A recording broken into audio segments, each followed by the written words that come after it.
सांडगे एडीएन बातमीपत्रात आपले स्वागत। आज दिवसभरात घडलेल्या घटनांचा आढावा आपण घेणारच आहोत। त्यापूर्वी एक नजर टाकूयात आजच्या ठळक घडामोडींवर। उद्धव बाळासाहेब ठाकरे गटाचा जाहीरनामा म्हणजेच मुंगेरी लाल के हसीन सपने।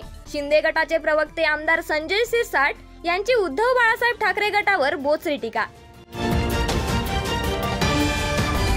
उपचार सुरू असताना मनोज जरांगे पाटील मतदान करण्यासाठी जालना जिल्ह्यातील शहागडकडे रुग्णालयाच्या रुग्णवाहिकेद्वारे रवाना। आता सविस्तर बातम्या। औरंगाबाद लोकसभा 2024 उमेदवारी अर्जाची छाननी करण्यात आली असून या प्रक्रियेत अंतिम 44 जणांचे अर्ज ग्राह्य धरण्यात आले, तर 7 उमेदवारी अर्ज बाद करण्यात आल्याची माहिती जिल्हाधिकारी तथा जिल्हा निवडणूक अधिकारी दिलीप स्वामी यांनी दिली। औरंगाबाद सार्वत्रिक लोकसभा निवडणुकीच्या कार्यक्रमांतर्गत आज उमेदवारी अर्जाची छाननी प्रक्रिया संपन्न झालेली आहे। आपल्याला माहिती आहे आपल्याकडे एकूण 78 अर्ज आलेले होते, त्यामध्ये 51 उमेदवार समाविष्ट होते। आज निर्धारित वेळेमध्ये सकाळी या संपूर्ण उमेदवारी अर्जाची छाननी केली आणि त्यामध्ये आज एकूण 7 उमेदवाराचे अर्ज रद्द झालेले आहेत। म्हणजे उमेदवार टोटली या प्रक्रियेतून बाद झालेले आहेत असे 7 उमेदवार आहेत आणि आपल्याकडे जे आता 51 अर्ज होते 51 उमेदवार त्याच्यातून 7 मायनस झालेले आहेत आणि ही संपूर्ण प्रक्रिया जी आहे ते सर्व उमेदवार त्यांचे सूचक यांच्या उपस्थितीमध्ये दोन्ही सन्माननीय निवडणूक ऑब्झर्व्हर यांच्या उपस्थितीमध्ये ही छाननी प्रक्रिया पार पाडलेली आहे। प्रत्येक अर्जाची छाननी केल्यानंतर त्या अर्जाचा जो काही निर्णय आहे स्वीकृत किंवा अस्वीकृत हे घोषित करण्यात आलेलं आहे सर्वांच्या समक्ष आणि प्रत्येक वेळेस कुणाचं काही आक्षेप वगैरे असेल तर म्हणून प्रत्येक वेळेस पॉज घेऊन आपण त्यांना तशी संधी दिलेली होती आणि अशा पद्धतीनं 44 उमेदवार सध्या आता निवडणूक रिंगणामध्ये आहेत आणि छाननीची प्रक्रिया संपता क्षणीपासून उमेदवारी अर्ज मागे घेता येऊ शकतात। उमेदवारी अर्ज मागे घेण्यासाठी 11 ते 3 या वेळेचं बंधन नाही आहे। कार्यालयीन वेळेमध्ये ते केव्हाही येऊन ते किंवा त्यांचे एजंट यांच्या मार्फत ते त्यांचा रीतसर जो उमेदवारी अर्ज मागे घेण्याचा अर्जाचा नमुना आम्ही उपलब्ध करून दिलेला आहे तो देऊन आमच्या समोर व्हिडिओ रेकॉर्डिंगच्या माध्यमातून समक्ष हजर राहून ते त्यांचा उमेदवारी अर्ज मागे घेऊ शकतात। उभाटा गटाचा जाहीरनामा म्हणजेच मुंगेरी लाल के हसीन सपने या पद्धतीचा असल्याची टीका शिंदे गटाचे प्रवक्ते आमदार संजय शिरसाट यांनी माध्यमांसोबत बोलताना उभाटा गटावर केली। काल उभाटा गटाच्या नेत्यांनी त्यांचा जाहीरनामा वचननामा प्रसिद्ध केला आणि त्यामध्ये अनेक गोष्टीचा समावेश त्यांनी केल्याचं दिसून आलेलं आहे। महाराष्ट्रामध्ये उभाटा गट 22 जागा लढवतात, किती निवडून येईल माहीत नाही, परंतु तो वचननामा अशा अर्थानं जाहीर केला की जसं भारताचे पंतप्रधान हेच होणार आहेत आणि सर्व गोष्टीचे निर्णय हे स्वतः घेणार आहेत। त्यांचा कालचा जर जाहीरनामा पाहिला तर त्यांची ज्या जाहीरनाम्याची पानं जसे गुळगुळीत होते तसे त्यांचा वचननामा सुद्धा गुळगुळीत होता आणि म्हणून त्याला एकच अर्थ त्याला बोलता येईल की हे मुंगेरी लालचे हसीन सपने या पद्धतीने तो वचननामा होता। इंडिया आघाडी या देशभरामध्ये कुठेही एकत्रितपणे स्टेटमेंट दिल्याचं कुणीही ऐकलेलं नाही आतापर्यंत। 26-27 पक्षाचं असलेलं हे कटबोळ कुठेही एकत्रित पहिल्या ज्या बैठकी झाल्या त्यानंतर एकत्रित पाहायला सुद्धा मिळालेले नाही। म्हणून ज्यांची इंडिया आघाडी झालीच नाही त्यांचे हे महाराष्ट्रातील काही नेते आता सरकार आपण स्थापन करायला निघालो की काय या आविर्भावामध्ये हे वचननामे जाहीरनामे प्रसिद्ध करतायत आणि हे जनता जाणू नये। एखाद्या वेळेला हा जाहीरनामा एक प्रबळ विरोधी पक्ष नेता म्हणून जर राहुल गांधींनी काही जर जाहीर केला आहे त्याला जर सुद्धा आपण एखाद्या वेळेला गृहीत धरू शकतो की यांचे स्वप्न असू शकतात, परंतु ज्यांना आणखीन स्वतःच बुडकुटं टेकलं हे माहीत नाही, ते असे जे स्वप्न पाहतायत, मला वाटतं यावर महाराष्ट्राची जनता आश्चर्य व्यक्त करत असेल की यांना हे अधिकार दिलेत कुणी? आम्ही असं करू, आम्ही तसं करू, आम्ही तसं करू. अरे तुम्ही कोण आहात? कोण?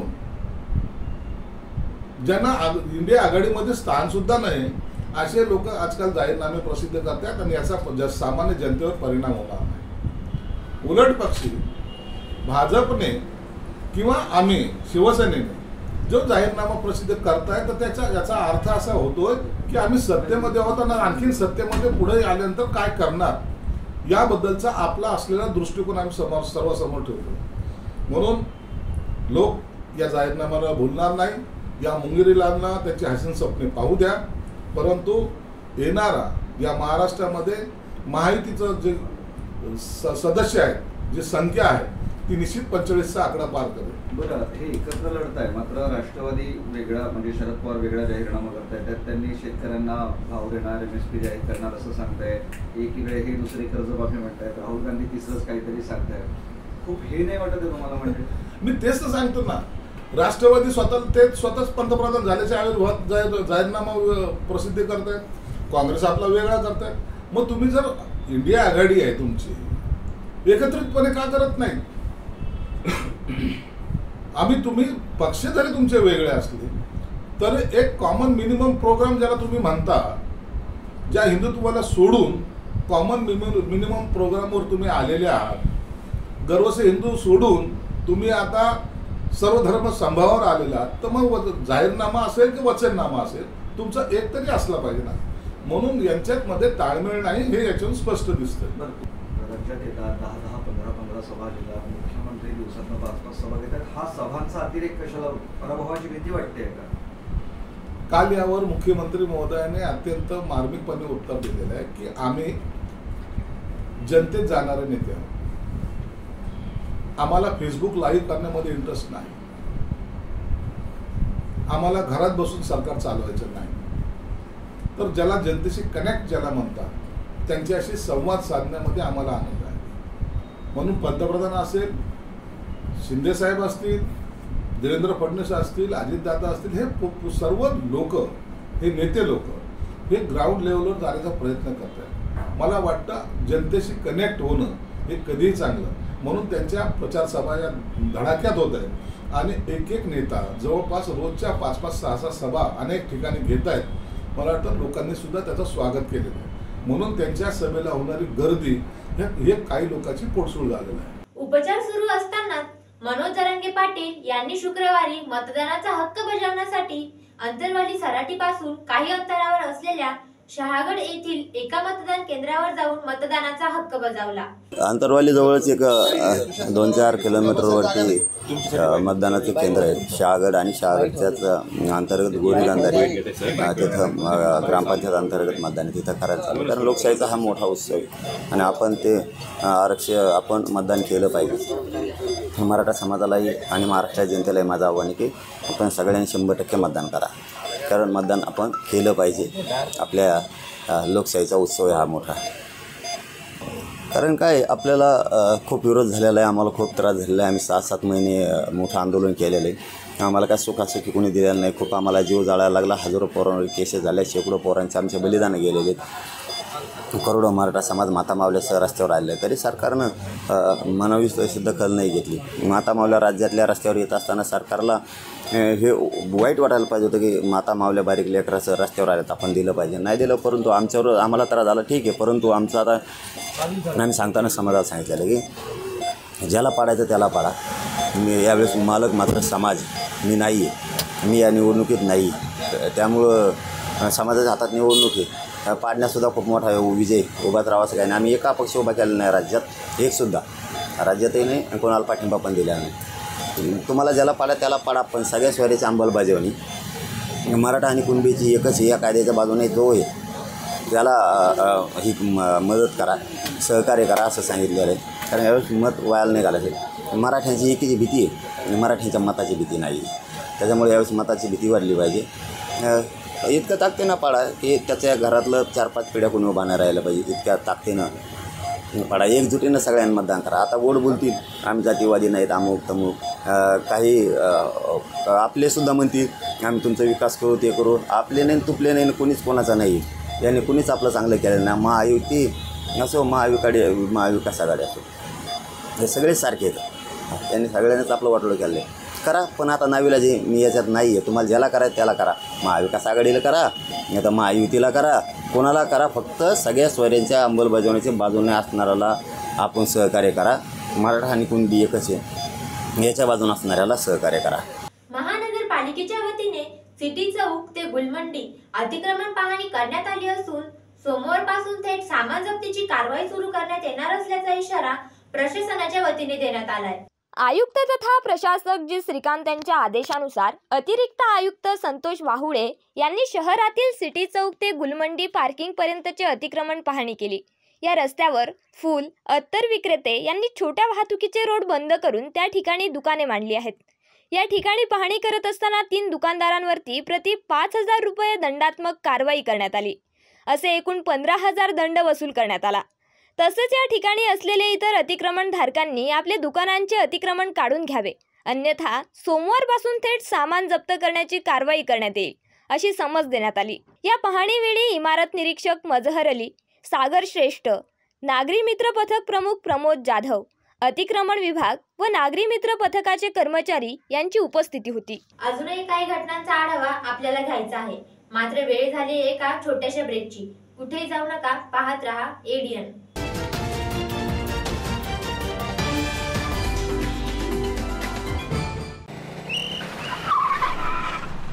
मस्त मास्क पहना रे तूने. Thank you sir. वो जान बचाने के लिए पहनना पड़ता है ना सर. रेडीमेड है या टेलर मेड है? ऑनलाइन ऑर्डर किया है सर. एक और है ना सर. देना. बहुत मस्त लगे आपको. ये ना सर. सर ना भाई, जान बचाने के लिए बाइक चलाते वक्त सिर्फ खोपड़े पे मास्क पहनेगा तो खोपड़े को कौन बचाएगा?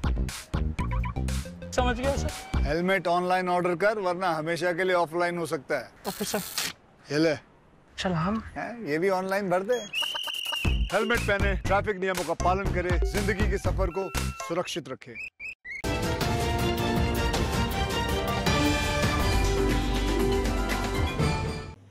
ब्रेक नंतर आपले पुन्हा एकदा स्वागत.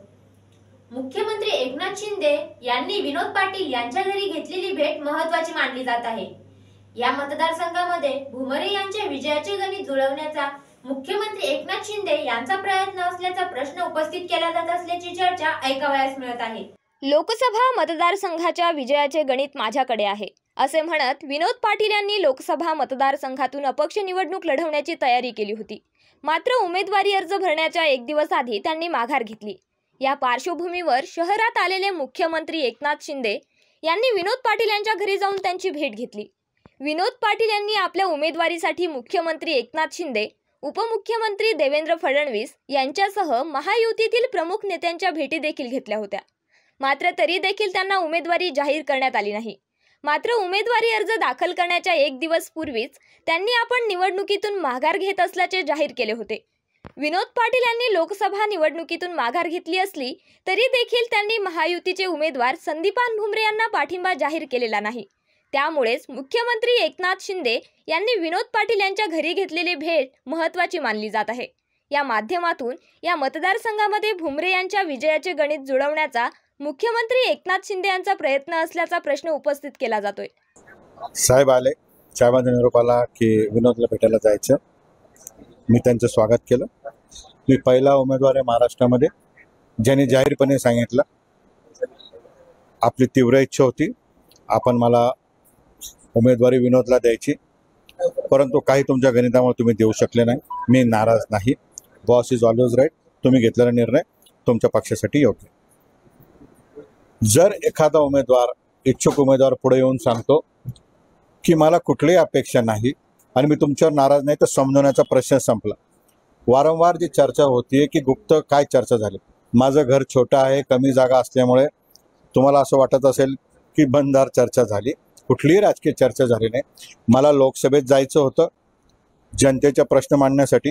भविष्यातही मला लोकसभेत जायचं आहे. मला कुठलं गिव्ह अँड टेकचं काम करायचं नाही आहे, कुठल्या पदासाठी ब्लॅकमेल करायचं नाही, कोणत्या पक्षात आज जायचं नाही आहे. मला माझ्या सहकाऱ्यांना, ज्यांनी माझ्यावर विश्वास टाकला, त्यांच्याशी चर्चा करून येणाऱ्या 13 तारखेला कोणता उमेदवार विजयी करायचा आहे, त्या उमेदवाराच्या विजयाची चाचपणी आमची सुरू आहे. जनतेत जाऊन तो उमेदवार आम्ही ठरवू आणि त्याला आम्ही निवडून आणू. मुख्यमंत्री शिंदे यांच्या शहरातून मुंबईला जाताच शिंदे गटाला धक्का मिळाला असून पश्चिमेचे शहर प्रमुख संजय बारवाल यांनी घरवापसी करत उद्धव बाळासाहेब ठाकरे गटात परतत पुन्हा एकदा शिवबंधन बांधले आहे. औरंगाबाद लोकसभा निवडणुकीची रणधुमाळी सुरू असताना शिंदे गटाला धक्का बसला आहे. मुख्यमंत्री शिंदे यांचा उमेदवारी अर्ज भरण्यासाठीचा दौरा आटोपून परत जाताच पश्चिमेचे शहर प्रमुख संजय बारवाल यांनी घरवापसी केली आहे. शिवसेना पक्षप्रमुख उद्धव ठाकरे यांच्या हस्ते मातोश्री निवासस्थानी संजय बारवाल यांना शिवबांधून पक्षप्रवेश केला. यावेळी शिवसेना उपनेते विनोद घोसळकर, शहर प्रमुख विजय वाघचौरे, माजी नगरसेवक अविनाश कुमावत, शिवसैनिक संतोष बारवाल, सागर वाघचौरे आदी उपस्थित होते. पोलीस अधीक्षक यांच्या विशेष पथकाने हॉटेलच्या पाठीमागील पत्र्याच्या शेडमध्ये चालू असलेल्या जुगार अड्ड्यावर धाड मारून 5,03,190 रुपयांचा मुद्देमाल जप्त केलाय. पोलीस अधीक्षक यांच्या विशेष पथकाने नागद 40गाव रोडवरील हॉटेल आदित्य परमिट रूम व बिअर बारच्या पाठीमागील भागात असलेल्या पत्र्याच्या शेडमध्ये सापळा लावून छापा टाकला. तिथे 13 ते 14 इसम हे पत्त्यावर तिरट व झन्ना मन्ना नावाचा जुगार खेळताना दिसून आले. पोलिसांनी अचानक झडप घालून कारवाई केल्याने जुगारी इसमांची धांदल उडाली व यातील काही इसम हे मिळेल त्या रस्त्याने सैरावैरा पळत सुटले. परंतु तरीही पथकातील पोलिसांनी त्यांचा पाठलाग करून 5 जुगारी इसमांना ताब्यात घेतले. सदरचा पत्त्यांचा क्लब हा राजेंद्र राठोड वय 45 वर्ष राहणार जाधववाडी टीव्ही सेंटर हा अवैधरित्या चालवत होता. त्याच्यासह 5 जणांविरोधात गुन्हा दाखल करण्यात आला. नमूद आरोपी विरुद्ध पोलीस ठाणे कन्नड ग्रामीण येथे गुन्हा दाखल करण्यात आला असून पुढील तपास पोलीस ठाणे कन्नड ग्रामीण हे करीत आहेत. जागतिक हिवताप दिन महानगरपालिकेच्या प्रशासक तथा आयुक्त जी श्रीकांत यांच्या मार्गदर्शनाखाली आरोग्य विभागाच्या वतीने विविध उपक्रम राबवून साजरा करण्यात आला. जागतिक हिवताप दिनानिमित्त सिद्धार्थ उद्यान येथे नागरिकांसाठी हिवतापाबाबत प्रदर्शन आयोजित करण्यात आले होते. या प्रदर्शनाचे उद्घाटन डॉक्टर पारस मंडलेचा वैद्यकीय आरोग्य अधिकारी यांच्या हस्ते करण्यात आले. यावर्षीचे जागतिक हिवताप दिनाचे घोषवाक्य मलेरिया विरुद्ध जगाच्या संरक्षणासाठी गतिमान करू, या लढा मलेरियाला हरविण्यासाठी हे आहे. जागतिक हिवताप दिनाचा मुख्य उद्देश हा नागरिकांमध्ये मलेरिया, डेंग्यू, चिकनगुन्या या आजारांबाबत जनजागरण करणे हा असून निरोगी आरोग्यासाठी सर्वांनी आपलं घर परिसर स्वच्छ ठेवावा. निकामी भांडे, बाटल्या, नारळाच्या करवंट्या, टायर्स इत्यादी जेथे डासोत्पत्ती होते अशी स्थाने नष्ट करावीत. दर आठवड्यातून 1 दिवस कोरडा दिवस पाळावा. घरातील फुलदाणी, मनी प्लांट, कूलर्स यामधील पाणी बदलावे. साचलेले पाणी वाहते करावे. साठवणीच्या पाण्यात अबेट हे डास अळीनाशक औषध कर्मचाऱ्यांमार्फत टाकून घ्यावे किंवा भांडे रिकामे करावे. मच्छरदाणीचा वापर करावा. याबाबत डॉक्टर पारस मंडलेचा वैद्यकीय आरोग्य अधिकारी यांनी नागरिकांना आवाहन केले व हिवताप डेंग्यू मुक्त अभियानाची प्रतिज्ञा घेण्यात आली. डॉक्टर पारस मंडलेचा वैद्यकीय आरोग्य अधिकारी यांच्या अध्यक्षतेखाली अखिल भारतीय स्थानिक स्वराज्य संस्था N11 येथील संस्थेच्या वतीने जागतिक हिवताप दिनानिमित्त महानगरपालिकेतील मलेरिया विभागातील झोनल पर्यवेक्षक फवारणी कर्मचारी यांचा सत्कार करण्यात आला.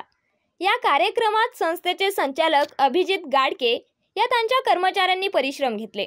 महानगरपालिकेच्या सर्व आरोग्य केंद्र व रुग्णालयांमधून जागतिक हिवताप दिन, हिवताप डेंग्यू मुक्त अभियान प्रतिज्ञा घेऊन व नागरिकांना आरोग्य शिक्षण देऊन साजरा करण्यात आला. हा कार्यक्रम यशस्वीरित्या राबविण्यासाठी डॉक्टर अर्चना राणे, सहाय्यक आरोग्य अधिकारी तथा जीवशास्त्रवेत्ता डॉक्टर BD राठोडकर, आरोग्य अधिकारी डॉक्टर धन्वे, आरोग्य अधिकारी डॉक्टर सय्यद सुमय्या नाज, साथरोग तज्ज्ञ, मलेरिया विभागाचे मुख्य पर्यवेक्षक HI, झोनल पर्यवेक्षक MPW व सर्व क्षेत्र कर्मचारी, फवारणी कर्मचारी यांनी उत्स्फूर्त सहभाग नोंदविला. एक नजर टाकूयात आजच्या ठळक घडामोडींवर. उद्धव बाळासाहेब ठाकरे गटाचा जाहीरनामा म्हणजेच मुंगेरी लाल के हसीन सपने. शिंदे गटाचे प्रवक्ते आमदार संजय सिरसाट यांची उद्धव बाळासाहेब ठाकरे गटावर बोचरी टीका. उपचार सुरू असताना मनोज जरांगे पाटील मतदान करण्यासाठी जालना जिल्ह्यातील शहागडकडे रुग्णालयाच्या रुग्णवाहिकेद्वारे रवाना. याचबरोबर हे बातमीपत्र इथेच संपलं. पुन्हा भेटूयात पुढील बातमीपत्रात. तोपर्यंत पाहत रहा तुमच्या हक्काचं बातमीपत्र ADN.